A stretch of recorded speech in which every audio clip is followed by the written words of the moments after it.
Buonasera da Sicilia 24, i titoli. Non si placano le polemiche sul giudice apostolico che nel 2018 partecipò a una protesta contro le politiche sull'immigrazione di Salvini. La Lega chiede le dimissioni del magistrato che prova a difendersi. Nessun trasferimento è previsto dal Tribunale di Catania. Gli affari della mafia dietro l'ascesa degli imprenditori Siverino di Adrano, prezzi competitivi del carburante grazie all'evasione fiscale. Padre e figlio sarebbero i referenti del clan Laudani di Catania. Maxi sequestro da 98 milioni di euro. La droga arrivava per posta dalla Germania in Sicilia e Calabria, 13 arresti in provincia di Messina per traffico di stupefacenti. Il demanio sfratta l'Avis di Siracusa, a rischio la raccolta sangue. In barca a vela per accendere i riflettori sull'endometriosi, una malattia dolorosa che in Italia colpisce una donna su 3. Calcio, il Catania si prepara al match casalingo di campionato contro il Latina, l'obiettivo è risalire in classifica. Esodo di 3.000 tifosi per la trasferta del Palermo a Modena.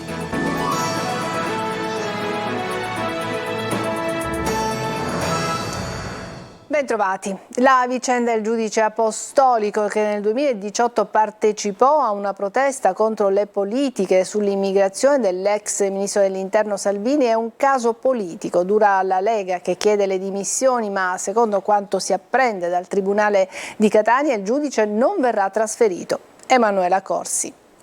Il caso apostolico spacca la politica. La posizione più dura è quella della Lega, che invoca tramite una nota le dimissioni immediate del giudice e parla di imbarazzante presenza a una manifestazione dell'estrema sinistra con la folla che insultava le forze dell'ordine. Fratelli d'Italia chiede invece un esame disciplinare sul magistrato. Anche il presidente del Senato Ignazio La Russa interviene sulla questione da Brucoli. Io personalmente non ho peso la lingua a dire che giudico inopportuna la presenza a quella manifestazione di quella magistrata, ma questo non deve poter voler dire c'è il governo contro la magistratura. Dall'altro lato PD e 5 Stelle chiedono che venga aperta un'inchiesta sul come sia stato riproposto dopo 5 anni quel video e soprattutto chi lo ha dato al ministro Salvini che poi lo ha pubblicato. Dal canto suo la giudice catanese, che non ha convalidato il trattenimento di 4 tunisini e che è finita nelle polemiche per aver partecipato a una protesta nel 2018 al porto di Catania contro le politiche sull'immigrazione dell'ex ministro Salvini, ha spiegato ai colleghi che si trovava lì non per protestare, ma per mediare tra forze dell'ordine e manifestanti ed evitare nuovi scontri. Intanto il comitato di presidenza del CSM ha assegnato alla prima commissione la richiesta sottoscritta da 13 consiglieri togati di aprire una pratica a tutela della giudice, che secondo quanto si apprende resterà al gruppo specializzato per i diritti della persona e dell'immigrazione. Non ci saranno quindi modifiche nell'organizzazione interna del Tribunale di Catania. La Procura di Palermo ha chiesto la revoca della deposizione dell'attore Richard Gere al processo per sequestro di persone e rifiuto di atti d'ufficio a carico del ministro Matteo Salvini. L'attore, che ad agosto 2018 salì a bordo della Open Arms a cui Salvini aveva impedito l'attracco a Lampedusa, avrebbe dovuto testimoniare oggi, ma ha fatto sapere che non sarebbe stato presente per impegni lavorativi. Oggi intanto ha testimoniato il garante per i detenuti e l'avvocata Maria Rosa D'Amizia, il legale che ha impugnato il divieto di ingresso della nave in acque italiane. Il ministro Salvini a fine udienza ha lasciato l'aula bunker del Lucerdone senza fermarsi con i cronisti. Gli affari della mafia dietro l'ascesa della famiglia Siverino di Adrano, prezzi competitivi del carburante grazie all'evasione fiscale, maxi sequestro da 98 milioni di euro. Giusy Lazzara. C'è la mafia SPA dietro l'ascesa dei Siverino di Adrano, leader nel settore degli autotrasporti e nella commercializzazione dei prodotti petroliferi. La Guardia di Finanza di Catania sequestra beni per 98 milioni di euro ad Antonio Siverino, detto un miliardario, e il figlio Francesco. Per gli investigatori sono ritenuti socialmente pericolosi perché vicini al clan Scalisi di Adrano, articolazione locale della famiglia mafiosa dei Laudani di Catania. I Siverino, secondo gli inquirenti, avrebbero fatto il salto di qualità criminalità uscendo dal territorio regionale, con illeciti e attività imprenditoriali in altre regioni, diversificandole nel settore della commercializzazione dei prodotti petroliferi. Per le Fiamme Gialle i Siverino sarebbero stati promotori e organizzatori di un gruppo specializzato nell'import in Italia di carburanti provenienti da Austria, Germania, Repubblica Ceca, Romania e Slovenia. Questi formalmente indirizzati a 2 depositi in provincia di Verona e Catania, ma di fatto destinati ad altri siti di stoccaggio gestiti dagli indagati. Potevano così cedere carburanti a favore di imprese di autotrasporto e distributori stradali in Sicilia a basso prezzo, e lo facevano perché avevano evaso per decine di milioni di euro le imposte dovute sui prodotti energetici, in particolare l'IVA. Il blitz di oggi scaturisce dalle operazioni Follow the Money e Black Blend delle Fiamme Gialle di Catania. Gli imprenditori, già arrestati nel 2021 e rinviati a giudizio per concorso esterno in associazione mafiosa, secondo le indagini avrebbero favorito il clan Scalisi e il suo esponente di spicco Giuseppe Scarvaglieri, fornendo fondi nella cassa del clan e il mantenimento del gruppo, in cambio del quale avrebbero ricevuto protezione dalla mafia e agevolazioni nell'espansione delle proprie attività imprenditoriali. Il sequestro di oggi riguarda tra gli altri 70 beni immobili, attività commerciali, auto di lusso, gioielli e orologi di pregio. 13 arresti in provincia di Messina per traffico di droga. La sostanza arrivava in piccole dosi con spedizioni dalla Germania e poi veniva smistata anche nelle province di Catania e Reggio Calabria. Francesco Triolo. La droga arrivava per posta dalla Germania, le destinazioni erano abitazioni di insospettabili in piccoli paesi della provincia di Messina. A scoprirlo la Guardia di Finanza dopo la segnalazione da parte dei funzionari della dogana tedesca che all'aeroporto di Francoforte avevano sequestrato nel tempo alcune spedizioni postali con piccole dosi di sostanze stupefacenti destinate proprio alla provincia messinese. Da qui l'avvio delle indagini che hanno portato all'ordinanza di custodia cautelare in carcere per 13 persone accusate di associazione a delinquere finalizzata al traffico di sostanze stupefacenti. Secondo gli approfondimenti della Guardia di Finanza è emersa quindi l'esistenza di uno strutturato traffico internazionale di droga. Grazie alle intercettazioni telefoniche ed ambientali, ai pedinamenti ed ai controlli, si è riusciti a ricostruire in modo dettagliato ruoli e funzioni dei singoli appartenenti all'organizzazione. La base del gruppo era tra Sant'Angelo di Brolle e Raccuia, ma manteneva stretti contatti con esponenti del clan mafioso dei Bontempo Scavo di Tortorici e con fornitori calabresi e catanesi appartenenti rispettivamente ai Pelle Gambazza, che hanno influenza nei comuni calabresi di San Luca e Bovalino, e agli Alleruzzo Assinnata nel comprensorio catanese di Paternò, una articolazione territoriale del clan Santa Paola Ercolano. L'operazione, sottolineano dalla Guardia di Finanza, conferma come la provincia messinese sia diventata, per la sua posizione strategica, una zona di smistamento importante per il traffico di droga.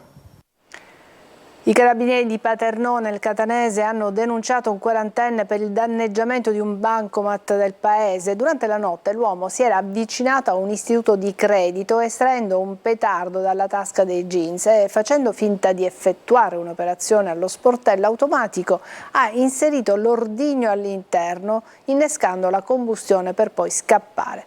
Subito dopo è tornato sul posto solo per rendersi conto dei danni provocati dal suo gesto.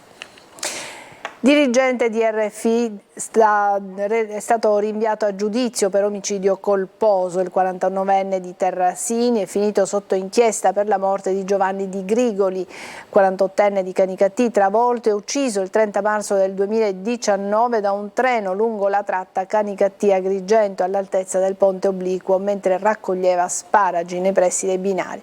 Al responsabile di RFI viene contestata la mancata rimozione di un arbusto che in prossimità del punto in cui Grigoli è stato travolto avrebbe impedito al macchinista di accorgersi della presenza dell'uomo e quindi arrestare la corsa.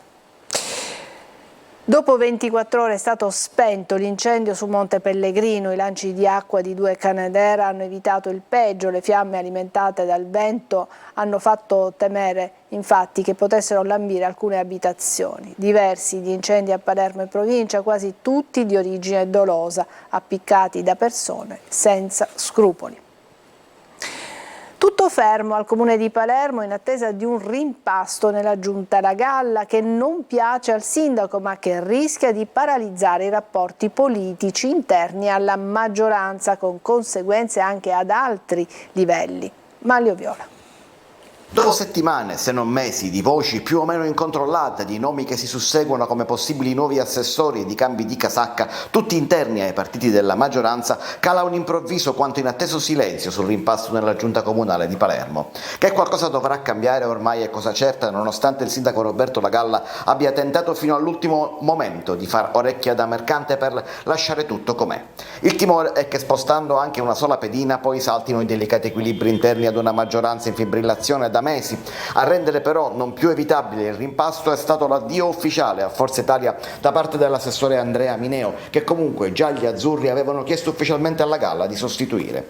Adesso Fratelli d'Italia, che esprime anche il vice sindaco Carolina Varchi, pronta però a lasciare la squadra per dedicarsi agli impegni romani dopo aver raggiunto i risultati di bilancio che si era prefissa, chiede 3 assessori e non più 2, ma gli equilibri cambiano anche per la DC nuova di Cuffaro, che chiede un posto in più in virtù della campagna acquisti che lo ha portato a crescere per consiglieri.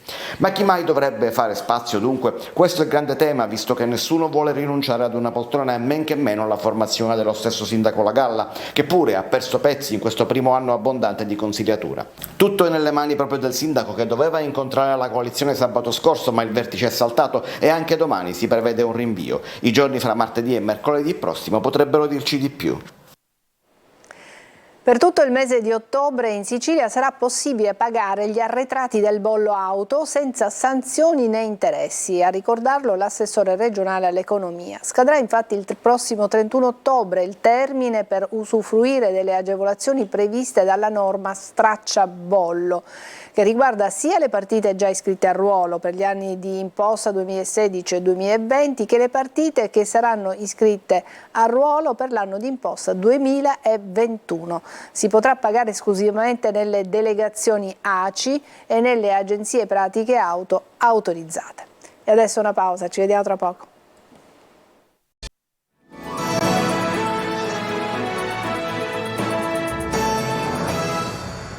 Seconda parte di Sicilia 24, l'Avis comunale Siracusa rischia di essere sfrattata alla sede di via von Platen. Il demanio, che è proprietario dell'immobile, non ha rinnovato il contratto di locazione perché deve far posto ad alcuni uffici, ma a rischio, dicono i responsabili, c'è la raccolta sangue. Sentiamo Francesco Aloi. Chi dona sangue o plasma sa che potrebbe essere l'ultima volta, almeno in questa sede. L'Avis Siracusa dal 2002 paga un canone annuo al demanio proprietario dell'immobile. Adesso però rischia di essere sfrattata. Luglio 2022 è scaduto il contratto. Alla scadenza del contratto noi come Avis abbiamo fatto la richiesta di rinnovo contratto e solamente a luglio 2023 abbiamo avuto notificato che dovevamo lasciare la sede Avis entro 3 mesi. Troppo poco preavviso, dice il presidente. Entro questo mese quindi dovrebbero lasciare la sede di via von Platen, ma se questo dovesse accadere potrebbe rappresentare un grosso problema. Dal punto di vista del mantenimento dei livelli di autosufficienza e quindi del raggiungimento degli obiettivi di raccolta. La struttura, i locali sono proprio destinati all'attività di raccolta, quindi hanno una funzione di interesse pubblico generale di grande valore. La richiesta che l'Avis fa al demanio è una: il rinnovo del contratto. Il presidente ha anche scritto una lettera aperta per sensibilizzare l'opinione pubblica. Devo dire che c'è stato un riscontro sia a livello politico, di interesse, sia a livello di donatori che si sono prodigati a capire cosa fosse successo. Oltretutto noi abbiamo 10 dipendenti, sarebbe mandare 10 famiglie a casa. In queste sale ogni anno si riempiono 8.000 sacche di sangue. Siracusa è la seconda in Sicilia dopo Ragusa per donazioni. Mandare via l'Avis per far posto ad uffici non sarebbe giusto, è quello che si sente qui. Una veleggiata per accendere i riflettori sull'endometriosi, una malattia molto dolorosa di cui si parla ancora troppo poco, colpisce una donna su 3 in Italia. La diagnosi precoce potrebbe migliorare la qualità di vita delle donne, ma chiaramente occorre essere adeguatamente informate. Eva Spampinato. Molte donne nel corso della propria vita hanno patito dolori atroci senza sapere di essere affette da endometriosi, una malattia multiorgano e multidisciplinare che colpisce una donna su 3 in Italia e di cui si parla ancora troppo poco. E tra l'altro è un dato sottostimato, perché pensiamo che un grosso numero di donne non hanno una diagnosi e assumono ogni giorno antidolorifici. La conoscenza della patologia e la consapevolezza dei sintomi e delle cure sono fondamentali per ottenere una qualità di vita dignitosa. Per questo l'associazione Progetto Endometriosi si batte fortemente per formare e informare. Oggi lo fa con una veleggiata che parte da Catania per arrivare a Siracusa. L'unico percorso infatti di prevenzione, perché non esiste ancora, ci sono degli studi ma ancora non sono stati del tutto confermati, e quindi l'informazione perfetta. La veleggiata, organizzata dall'APE in collaborazione con la Lega Navale Italiana, coinvolge numerosi medici ginecologi provenienti da tutta Italia. Gli equipaggi si sono imbarcati davanti alla sede della Capitaneria di Porto, alla presenza delle più alte cariche della Guardia Costiera. 2 poli di riferimento per l'endometriosi, uno su Palermo e uno su Catania con a capo il professor Ettore. Prima si fa la diagnosi, prima si esegue la terapia e quindi si intercettano tutti i grandi disturbi della qualità di vita della donna e della fertilità. Ciò che è importante è fare rete tra i medici di famiglia, fare rete tra i ginecologi, quindi tutti devono conoscere questa patologia, perché centri di riferimento significano interventi e noi a quello non vogliamo arrivarci più. L'esame clinico, l'ecografia e la risonanza magnetica, che sono gli esami standard per poter arrivare definitivamente a una diagnosi. Domani mattina a Siracusa si continuerà a parlare di endometriosi e ricerca con medici e testimonial. Adesso una breve pausa, tra poco.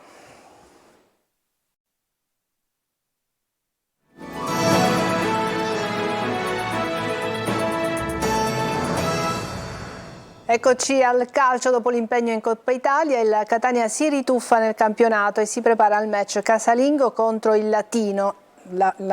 L'obiettivo è vincere per risalire in classifica. Tonino De Mana. Archiviata la Coppa Italia con il successo nel derby contro il Messina, che non fa classifica ma fa morale, il Catania si tuffa nell'atmosfera del campionato con l'obiettivo di risalire in classifica e di iniziare a macinare punti al Massimino. 2 sconfitte ed una vittoria tra le mura amiche sono un bottino da migliorare e la sfida casalinga contro il Latina può rappresentare il trampolino di lancio per stabilizzarsi nella parte sinistra della classifica, tra l'altro parziale con diverse squadre che devono recuperare incontri, 2 per esempio li deve ancora giocare il Messina. Tabiani, che nel derby vinto contro il Messina per 2-1 ha avuto buone indicazioni da chi ha giocato poco in questo inizio di stagione, può contare su un ampio ventaglio di soluzioni, specie dopo le convincenti prestazioni di Deli, Ladinetti, Bua e Maffei. Quest'ultimo, schierato da esterno sinistro basso, ha fornito una prestazione più che dignitosa. Imbarazzo delle scelte anche in attacco con Sarao, uno degli artefici della promozione dello scorso anno, che sta salendo di condizione e si candida per una maglia contro i nerazzurri laziali. È forse una rivelazione di questo campionato, è una squadra che gioca un buon calcio, che verrà qui sicuramente a cercare di fare la partita, però noi siamo in casa, siamo in un buon momento, abbiamo fatto 2 vittorie in pochi giorni, quindi il morale della squadra è alto. L'attaccante milanese punta tutto sul fattore Massimino. Siamo stati sfortunati in due partite, ma qua non deve passare nessuno. Dopo il poker di Caserta e la vittoria in Coppa, prossimo avversario il Picerno, che ha eliminato il Taranto ai rigori, il Catania non vuole più fermarsi e va a caccia del tris, Latina permettendo. Vigilia di campionato per il Palermo, che domani affronterà il Modena alla Braglia. Esodo di tifosi rosanero, oltre 3.000. Marco Gulla. Domani contro il Modena per continuare a sognare in grande. Il Palermo al Braglia alle 14 di domani andrà a caccia del 4º successo esterno in campionato e del 3º consecutivo dopo quelli contro Venezia e Sud Tirol. Una partita che può mettere le ali alla squadra rosanero, che sarà spinta da oltre 3.000 tifosi sugli spalti. Un esodo. Rispetto all'ultimo impegno casalingo, Corini dovrebbe cambiare qualcosa a centrocampo, con Henderson di nuovo titolare al fianco di Stulaz e Segre. Il tecnico sa bene che la partita di domani nasconde tante insidie. Una squadra che sta meritando di essere dov'è, ha certificato con le prestazioni, con i risultati, tra l'altro hanno perso in casa, dunque hanno una motivazione ancora in più insomma, rispetto all'ultima giornata, dunque piena consapevolezza di affrontare una squadra di valore con giocatori molto bravi. Tornerà Insigne, Matteo giocherà dal primo minuto, ma il tecnico ribadisce che nel suo Palermo non ci sono riserve. Fa parte di quel principio insomma, del fatto di essere titolari, alcuni lo saranno un po' di più, alcuni meno, ma l'abbiamo visto anche nell'ultima partita dove i cambi sono stati fondamentali perché siamo andati a fare gol con un subentrato come Giuseppe. Avendo solo un cambio sugli attaccanti è stato fondamentale avere delle risorse a centrocampo che hanno sostenuto gli attaccanti, che era fisiologico potessero calare nell'andare della gara e dunque di conseguenza è importante recuperare giocatori. Brunori e Di Francesco certi della maglia, sulla sinistra ballottaggio Lunda Aurelio. È tutto per questa edizione Sicilia 24, grazie per averci seguito, buona serata.